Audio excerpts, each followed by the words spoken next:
الصلاة خير من النوم۔ السلام علیکم ورحمۃ اللہ وبرکاتہ۔ پیارے دوستو، بنی اسرائیل میں ایک شخص جس کا نام کفل تھا، وہ شخص ایسا گنہگار تھا جس نے کوئی گناہ نہیں چھوڑا تھا، حرام اور برے کام بڑی خوشی سے کیا کرتا تھا، چاہے زناکاری ہو، شراب نوشی ہو، کسی کا حق مارنا ہو یا کسی پر ظلم و زیادتی کرنا ہو، وہ زندگی بھر گناہ کرتا رہا۔ ظلم و ستم کی انتہا یہ تھی کہ اس جگہ کی ہر لڑکی اس سے ڈرا کرتی، وہ کسی بھی مجبور عورت کو اپنے ظلم و ستم کا نشانہ بناتا، ایسے کوئی رات نہ گزرتی جب اس نے یہ گناہ نہ کیا ہوا۔ ایک بار ایسا ہوا کہ اس کی نظر میں کوئی بھی ایسی عورت نہیں آ رہی تھی کہ جس کے ساتھ وہ گناہ کا کام کر سکے۔ وہ اپنے ساتھیوں کو بیچ بیٹھا شراب پی رہا تھا۔ اس نے کہا، بہت دن ہو گئے ہیں یارو، کوئی ایسی لڑکی مجھے اب تک نظر نہیں آئی کہ جس کو دیکھ کر میں یہ کہہ سکوں کہ واہ کیا حسن کا شاہکار ہے، اور اس لڑکی سے میں اپنی آرزو پوری کر سکوں۔ تو اس کا ایک دوست کہنے لگا، میں تجھے اس بستی میں رہنے والی ایک غیر شادی شدہ کنواری لڑکی کے بارے میں بتاتا ہوں۔ میں نے سنا ہے کہ وہ بہت غریب ہے، نہ اس کا باپ ہے، نہ اس کے گھر میں مرد کی صورت میں کوئی سرپرست ہے۔ وہ لڑکی بہت ہی مجبور ہے، لاچار ہے، اور اگر تم چاہو تو میں اس لڑکی کو اٹھا کر تمہاری خدمت میں پیش کر سکتا ہوں۔ یہ سن کر کفل کہنے لگا کہ وہ اتنی مجبور ہے، کیا وہ میرے پاس آنا پسند کرے گی؟ اس کے دوست نے کہا کہ نہیں، وہ تمہارے پاس آنا پسند نہیں کرے گی۔ پورے محلے میں اس کی پاکیزگی اور حیا کے چرچے ہیں، ہمیں نہیں لگتا کہ وہ تمہاری سنگت کو قبول کرے گی۔ یہ بات سن کر کفل کہنے لگا کہ ایسا ممکن نہیں کہ کسی عورت نے میرے پاس آنے سے منع کیا ہو۔ ذرا اس لڑکی کا پتہ بتاؤ کہ وہ کہاں رہتی ہے، میں خود اس کے گھر جاؤں گا۔ دوست نے اس کو اس لڑکی کے گھر کا پتہ بتا دیا۔ وہ اس کے گھر کے دروازے پر پہنچ گیا، دروازہ کھٹکھٹایا، اندر سے آواز آئی، کون ہے؟ تو کہا، اس نے کہا کہ اس بستی کا سب سے امیر آدمی کفل۔ نام سن کر لڑکی بلبل کی طرح تڑپنے لگی۔ وہ جانتی تھی کہ بہت ہی ظالم اور جابر ہے، نہ جانے وہ کس نیت سے یہاں پر آیا ہے۔ اس نے کہا کہ میرے گھر میں کوئی بڑا آدمی نہیں ہے، آپ ابھی چلے جائیں۔ وہ کہنے لگا، مجھے تم سے ملنا ہے۔ یہ سن کر لڑکی نے کہا، اور اگر میں تم سے نہ ملنا چاہوں تو؟ یہ سن کر کفل نے کہا، میں تم سے مل کر ہی رہوں گا۔ تم جانتی بھی ہو میرے بارے میں، اگر تم دروازہ نہیں کھولو گی تو دروازہ توڑ دوں گا۔ لڑکی نے نہ چاہتے ہوئے بھی دروازہ کھول دیا۔ کفل اندر چلا گیا، اور جیسے ہی اس کی نظر اس لڑکی کے چہرے پر پڑی تو سچ میں وہ اس کا قائل ہو گیا۔ اس جیسی لڑکی اس سے پہلے کبھی اس نے نہیں دیکھی تھی۔ وہ لڑکی اپنے آپ کو چھپانے لگی تو کفل پہلے کہنے لگا کہ دیکھو، ویسے تو میں نے کئی عورتوں کی مجبوریوں کا فائدہ اٹھایا ہے، لیکن میں کبھی بھی کسی کے پاس اس طرح دروازے پر چل کر نہیں آیا، بلکہ میرے ساتھی وہاں جاتے ہیں اور ان کو اٹھا کر میرے پاس لے آتے ہیں، اور عورتیں میرے پاس خود چل کر آتی ہیں۔ تم وہ اکیلی لڑکی ہو کہ جس کے لیے میں خود چل کر آیا ہوں۔ تم بتاؤ، کیا آج رات میرے ساتھ گزارو گی؟ لڑکی یہ سن کر رونے لگی۔ اس نے کہا کہ میں تمہیں کیا اس طرح کی لڑکی لگتی ہوں؟ میرا کردار صاف ہے اور میں کسی بھی حالت میں تمہارے ساتھ جانے کے لیے تیار نہیں ہوں۔ اس نے کہا کہ اگر میں تمہیں 7 دینار دوں تو کیا تم میرے ساتھ چلنے کے لیے تیار ہو؟ لڑکی نے کہا کہ میں لالچ میں اپنے جسم کا سودا نہیں کر سکتی۔ کفل کہنے لگا، اس چارپائی پر پڑی تمہاری بوڑھی ماں جو چل پھر نہیں سکتی، اس کی بیماری کے لیے، اس کے کھانے کے پینے کے لیے پیسے کہاں سے لاتی ہو؟ لڑکی نے کہا کہ جو بھی ہو، اللہ تعالیٰ کی ذات پر مجھے پورا بھروسہ ہے اور وہی ہمارے کھانے پینے کا انتظام کرتا ہے۔ کفل کہنے لگا کہ اگر میں تمہیں 7 دینار دے دیتا ہوں تو یاد رکھو، جو تم میرے ساتھ کرو گی اس کی کسی کو خبر نہیں ہوگی۔ تمام عورتوں کی کہانی میں خود اپنی زبان سے سناتا ہوں، لیکن قسم کھا کر کہتا ہوں کہ میں کسی کو خبر نہیں ہونے دوں گا کہ تم نے میرے ساتھ رات گزاری ہے، اور تمہیں 7 دینار بھی دوں گا۔ لڑکی بہت زیادہ مجبور اور لاچار تھی۔ اس نے اپنی بوڑھی ماں کی طرف دیکھا جو بے ہوشی کی حالت میں پڑی ہوئی تھی۔ 3 دن سے اس نے کھانا بھی نہیں کھایا تھا۔ اپنی ماں کو دیکھ کر اس کے دل میں خیال آیا کہ ماں کے لیے ایک رات کا گناہ کر لیتی ہوں، کم سے کم 7 دینار تو مل جائیں گے، کچھ دن آسانی سے گزر جائیں گے۔ وہ لڑکی سوچتی رہی اور آخر کار کفل کی بات پر راضی ہو گئی۔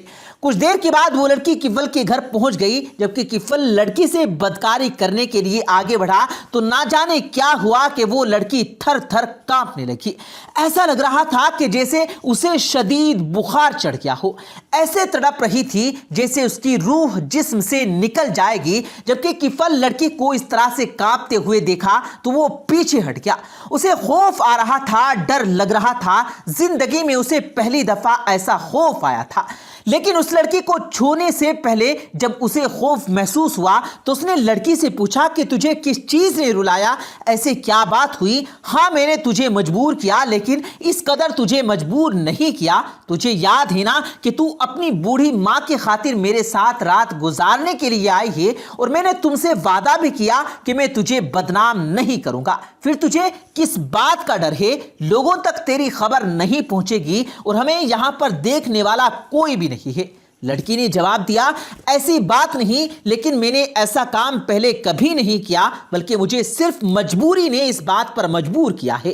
کفل کہنے لگا, تو کیا چاہتی ہے جب میں تجھے کہہ رہا ہوں کہ تجھے یہاں کوئی بھی نہیں دیکھ رہا؟ تو لڑکی کہنے لگی کہ کوئی تو ہے جو مجھے اس وقت دیکھ رہا ہے. کفل بولا, کون ہے؟ وہ دائیں بائیں سر گھماتے ہوئے کہنے لگا, یہاں تو کوئی نہیں ہے. تو جس طرح جلالی کیفیت میں اس لڑکی نے یہ بات کہی, وہ آدمی تھر تھر کانپنے لگا. اس سے پہلے وہ کبھی نہیں ڈرا تھا, لیکن وہ اب کانپ رہا تھا. اس نے کہا, کون دیکھ رہا ہے؟ لڑکی بولی, ہمارا رب تجھے اور مجھے دیکھ رہا ہے. وہ ہر رات کو تجھے گناہ کرتے ہوئے دیکھتا ہے, پھر بھی اس نے اب تک تیری پکڑ نہیں کی. اور پھر لڑکی کی آنکھوں سے آنسوؤں کی جھڑی لگ گئی. چہرے کا رنگ اڑ گیا, رونگٹے کھڑے ہو گئے, اس کا کلیجہ اس کے حلق تک آنے لگا. کفل حیران تھا کہ آخر ایسا کیوں ہو رہا ہے. لڑکی روتی جا رہی تھی اور کہتی جا رہی تھی کہ یہ حرام کام ہے. کفل نے کہا کہ اس ڈر, خوف اور وحشت کی وجہ کیا ہے؟ لڑکی جواب دینے لگی, مجھے اللہ تعالیٰ کے عذاب کا خیال ہے. میں جو کام تیرے پاس کرنے کے لیے آئی ہوں, اپنی بوڑھی ماں کو دیکھ کر میں نے یہ کام کرنے کا ارادہ کیا, لیکن میری بوڑھی ماں بھی اس بات کو برداشت نہیں کر سکے گی. وہ مرنا پسند کرے گی, لیکن یہ پسند نہیں کرے گی کہ میں حرام کام کروں. ہمارے پیدا کرنے والے رب نے اس کام کو حرام قرار دیا. تم نہیں جانتے کہ اس کام کی دنیا میں کتنی پکڑ ہے اور آخرت میں بھی عبرتناک عذاب ہے. بتاؤ, اگر تمہیں اور مجھے کوئی انسان نہیں دیکھ رہا, لیکن اللہ تعالیٰ تو دیکھ رہا ہے, میں کیسے تمہارے ساتھ یہ کام کروں؟ ندامت اور شرمندگی سے میں تو زمین میں گڑی جا رہی ہوں. میں اس کام کو کرنے کے لیے کیسے قائل ہو گئی. میں معافی چاہتی ہوں, میں جا رہی ہوں, مجھے یہ دینار نہیں چاہیے. کفل کی زندگی میں کبھی اس کی روح کو کسی نے اس طرح نہیں جھنجھوڑا تھا. وہ تو پہلے ہی کانپ رہا تھا, لیکن جب لڑکی نے کہا کہ کیا جواب دوں گی جب میں اپنے رب کے حضور کھڑی کی جاؤں گی, یہ الفاظ اس کی دنیا کو بدل دیتے ہیں کہ رو رو کر کہنے لگا کہ صرف ایک گناہ جو تم نے کیا ہی نہیں اور زندگی بھر کسی گناہ میں شامل نہیں رہی, اور تو اس قدر اللہ سے ڈر رہی ہے, تیری روح پر لرزہ طاری ہے. اور ہائے ہائے, میری تو ساری عمر بدکاری اور گناہوں میں گزر گئی. میں نے اپنے منہ کی طرح اپنے ایمان کو بھی کالا کر لیا. اللہ تعالیٰ کا خوف مجھے کبھی نہیں آیا اور کبھی بھولے سے بھی پرواہ نہیں کی. میرا مالک مجھ سے ناراض ہوگا, اس کے عذاب کے فرشتے میری طاق میں ہوں گے, جہنم کی نگاہ میری طرف لگی ہوگی, میری قبر کے سانپ بچھو میرے انتظار میں ہوں گے. مجھے تو تم سے بھی زیادہ ڈرنا چاہیے, اور نہ جانے میدان حشر میں میرا کیا حال ہوگا. اے لڑکی, گواہ ہو جا, میں آج تیرے سامنے دل سے توبہ کرتا ہوں, آئندہ رب کی ناراضگی کا کوئی کام نہیں کروں گا, اللہ تعالیٰ کی نافرمانی کے پاس نہیں جاؤں گا. میں درہم تو تم کو اللہ کے واسطے دے دیتا ہوں, میں اپنے ناپاک ارادے سے ہمیشہ کے لیے باز آ گیا. وہ لڑکی بہت خوش ہوئی اور اس نے کہا کہ تم جس سے معافی مانگتے ہو, اگر تم سچی توبہ کرتے ہو تو بے شک اللہ تعالیٰ تمہیں معاف کر دے گا, لیکن پھر کبھی گناہ کی طرف نہیں جانا, کیونکہ گناہوں کی لذت تو بہت ہوتی ہے, لیکن آخرت میں یہ گناہ بڑے عذاب کا باعث بنتے ہیں. وہ لڑکی وہاں سے چلی گئی. وہ شخص جس کا نام کفل تھا, وہ پوری رات اللہ کی بارگاہ میں توبہ و استغفار کرتا رہا کہ رات بھر دروازہ نہ کھولا. اس بار دروازہ بند تھا, لیکن وہاں کوئی عورت موجود نہیں تھی. وہ اپنے رب کے حضور معافی مانگ رہا تھا. ساری عمر اپنی پوری جوانی گناہوں میں گزار دی. اب وہ اپنے مالک حقیقی سے معافی مانگ رہا ہے. اپنے اعمال کی سیاہی کو دھو رہا تھا.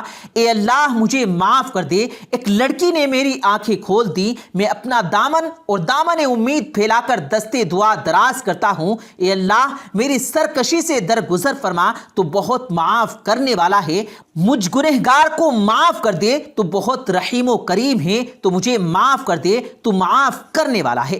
بندہ جب پلٹ کر ایک بار سچی توبہ کرتا ہے تو ضرور اس کو معاف وہ کر دیتا ہے. مجھے اپنے عذاب سے آزاد کر دے اللہ. اسی طرح اس کی پوری رات گزر گئی اور جب فجر کی اذان ہوئی تو اسی وقت اس کا انتقال ہو گیا. دروازہ جو ہمیشہ بند رہتا تھا اور فجر کی نماز کے بعد جب لوگ جا رہے تھے گزر رہے تھے اس کے دروازے پر چلتے ہوئے تھوکتے جاتے تھے. لیکن آج نہ جانے کیا بات ہوئی کہ جب لوگ اس کے دروازے پر پہنچے نماز پڑھنے کے لیے جا رہے تھے تو کفل کے دروازے کے اوپر لکھا ہوا تھا اللہ تعالیٰ نے کفل کے تمام گناہوں کو معاف کر دیا. اللہ نے کفل کو معاف کر دیا اور اسی حالت میں اس کا انتقال ہو گیا اور اب اس کے تمام گناہ معاف ہو چکے تھے. کہاں اس کی رات زناکاری میں گزرتی تھی اور نہ جانے کتنی راتیں اس نے زناکاری کرتے کرتے گزار دی. لیکن ایک رات ایسی گزری کہ جہاں کوئی عورت نہیں آئی, جہاں وہ اللہ تعالیٰ سے معافی مانگ رہا تھا. اللہ تعالیٰ نے اسے قبول کر لیا, اس کی معافی قبول کر لی اور لوگوں کے سامنے اس کی تعریف کی گئی اور قدرتی طور پر اس کے دروازے کے اوپر لکھ دیا گیا کہ اللہ نے کفل کو معاف کر دیا. پیارے دوستو, انسان چاہے کتنا بھی گنہگار کیوں نہ ہو, اگر وہ سچے دل سے اپنے رب کی بارگاہ میں توبہ کرتا ہے, معافی مانگتا ہے اور آئندہ گناہ نہ کرنے کا ارادہ کرتا ہے تو کریم رب اس کے گناہوں کو معاف فرما دیتا ہے. آخر میں اللہ رب العزت سے دعا ہے کہ اللہ تعالی ہمیں نیک اعمال کرنے اور برائی سے بچنے اور بچانے کی توفیق عطا فرمائے. آمین ثم آمین.